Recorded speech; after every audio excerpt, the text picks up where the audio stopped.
నమస్కారం. లక్ష్మి చెప్పే కథలకు స్వాగతం. వీణులతో వీక్షించటానికి సిద్ధం కండి. ప్రియ సఖులు, ఇప్పుడు మనం ప్రముఖ రచయిత్రి శ్రీమతి మాంగు కృష్ణకుమారి గారు రచించిన భలే పేర్లు అనే ఓ చిట్టి పొట్టి కథను విందామండి. ఒక పల్లెటూరిలో ఒక రైతు కుటుంబం ఉండేది.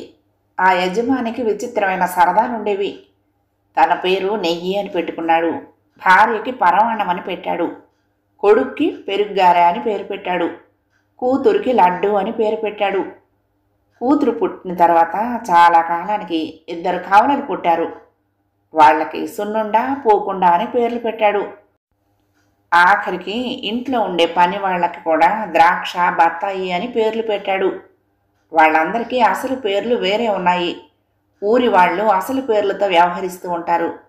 ఇంట్లో ఈ పెట్టుకున్న పిలుపు పేర్లు అలవాటయ్యి ఇంట్లో అందరూ పిలుపు పేర్లతోనే పిలుచుకుంటూ ఉంటారు. ఒకసారి చాలా దూర ప్రాంతం నుంచి రైతు భార్య తరపు నుంచి వరదయ్య అని ఒక చుట్ట వచ్చాడు. రైతు భార్య చాలా ఆదరించి తాగటానికి మజ్జిగ తేట ఇచ్చింది. ప్రయాణంలో అలసిపోయి ఉంటావు, కొంచెంసేపు విశ్రాంతి తీసుకో మావయ్య, భోజనాల సమయానికి నేను లేపుతానుగా అంటూ వరదయ్యకు మిద్దె మీద గది చూపించింది. వరదయ్యకు కొంచెం నిద్ర పట్టింది. కలత నిద్రలో పెరుగ్గారె, లడ్డు, సున్నుండ, బత్తాయి లాంటి మాటలు వినిపించాయి. భోజన ప్రియుడైన వరదయ్య ఆహా, ఎంత మంచి వంటకాలు తినొచ్చు ఈ రోజున అనుకుంటూ మళ్ళీ కాస్త కునుకు తీశాడు. కొంచెం సేపు అయిన తర్వాత లేచి కిందకొచ్చేసరికి రైతు కొడుకు పొలం నుండి వచ్చేశాడు. అమ్మా, భోజనాలు వడ్డిస్తావా అని అడిగాడు. అన్నీ సిద్ధం, నెయ్యి లేకుండా ఎలా అంది. వరదయ్య చాలా సంతోషించాడు. ఇంతలో రైతు రానే వచ్చాడు. వరదయ్యను మర్యాదగా పలకరించాడు. రైతు భార్య అందరినీ భోజనాలకు పిలిచింది. భోజనాలకు కూర్చోబోతే రైతు కొడుకు కనిపించలేదు. భార్య వడ్డన చేయబోతూ ఉంటే రైతు పెరుగ్గార లేకుండానేనా అన్నాడు. వరదయ్య మహదానందపడ్డాడు. ఇంతలో కొడుకు రానే వచ్చాడు. భార్య కూర, పప్పు, పచ్చడి లాంటి వంటకాలు వడ్డించింది. రైతు అతని కొడుకు తినటం మొదలుపెట్టారు. నిజానికి కూరలు, పచ్చళ్ళు, పులుసు, వడియాలు చాలా బాగున్నాయి. కమ్మటి వాసన వస్తున్నాయి. వరదయ్య మాత్రం మనసులో అమ్మో, ఈ కూర, ఈ పప్పు ముందు తినేస్తే పెరుగ్గారెలు, సున్నుండలు, లడ్డూలకి కడుపులో జాగా ఉండదు, ఇవి తక్కువ తింటే మంచిది అని రైతు భార్య ఏమి వడ్డిస్తున్నా వద్దు వద్దు అనటం మొదలుపెట్టాడు.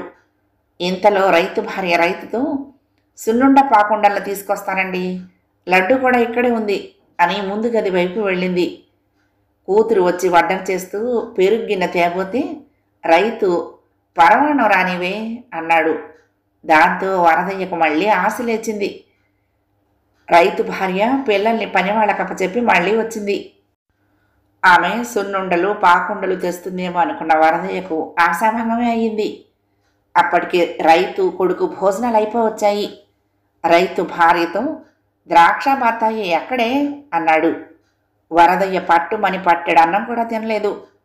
అయ్యో మావయ్య, మీరేమీ తినటం లేదే అని ఆమె అంటూ ఉండగానే వరదయ్య లేచి చేయి కడుక్కొని వచ్చాడు. కాసేపటి తర్వాత ఇక లాభం లేదనుకుని మొహమాట వదిలేసి, అమ్మాయి, మరి పెరుగ్గారెలు, పరమాన్నం, లడ్డు, పాకుండా, సున్నుండా ఇన్ని చేసి ఏమీ వడ్డించలేదేమే, కనీసం ద్రాక్ష, బత్తాయి అయినా ఇవ్వరాదు అన్నాడు. దాంతో కొడుకు కూతురు ముసిముసి నవ్వులు నవ్వటం మొదలుపెట్టారు. రైతు భార్యకు అప్పుడుకు బోధపడింది. అయ్యో మావయ్య, అవి మా పేర్లు అంటూ అందరినీ పరిచయం చేసింది. ఇదిగో ఈయన నెయ్యి, వీడు పెరుగ్గారె, ఇది లడ్డు, వీళ్ళిద్దరూ పాకుండా, సున్నుండ, పనివాళ్ళిద్దరూ ద్రాక్ష, బత్తాయి అంటూ అందరినీ పరిచయం చేసింది. వరదయ్య వెర్రిమొహం వేశాడు. అయ్యో, ఎంత పని జరిగింది మావయ్య, అందుకేనా ఏమీ తినలేదు అంటూ గ్లాసుడు పాలు తాగటానికి ఇచ్చింది. మరుసటి రోజు వరదయ్య బయలుదేరతానంటే రైతు భార్య ఎంత మాత్రమూ వీల్లేదని పట్టుపట్టి 2 రోజులు ఉంచేశారు. రైతు భార్య పూటకి 2-3 పదార్థాలు చొప్పున పరమాన్నం, పెరుగ్గారె, లడ్డు, పోకుండా, సున్నుండలే కాక పులిహోర, దద్దోజనం కూడా చేసి వడ్డించి ద్రాక్ష, బత్తాయి పళ్ళు తెప్పించి మరీ ఇచ్చింది. ఇంటికి పట్టుకువెళ్ళమని కొన్ని నిలవ ఉండే పిండి వంటల పొట్లాలు కట్టించింది. వరదయ్య కమ్మగా అన్నీ తిని సున్నుండా పోకుండలకు కొత్త బట్టలు కొని బహుమానంగా ఇచ్చి రైతు భార్య మూటలు కట్టించిన పిండి వంటల పెట్టెలో దాచుకుని అందరినీ దీవించి మరీ బండెక్కాడు. కథ సమాప్తం.